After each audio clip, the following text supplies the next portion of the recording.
In the long history of the world, there is no instance of magnanimity and forgiveness which was showed by our beloved Prophet Muhammad when all of his enemies laid under his feet and he forgave them one and all. পৃথিবীর ইতিহাসে এরকম নজির কোথাও পাওয়া যায় না, যাকে এত অত্যাচার করে বিতাড়িত করা হয়েছে, নির্বাসন দেয়া হয়েছে, হিজরতে বাধ্য করা হয়েছে।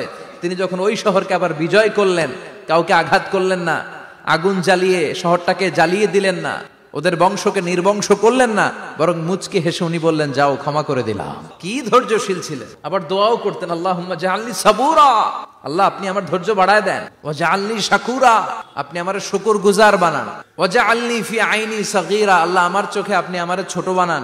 ওয়া ফি আয়ুনিন নাসি কাবীরা, আল্লাহ মানুষের চোখে আপনি আমারে বড় বানান। কি মানুষ ছিল, নিজের চোখে নিজে ছোট থাকতে চাইতেন। আমরা নিজের চোখে নিজেরে বড় মনে করি, এরকম ডাকাইত আছে না নাই?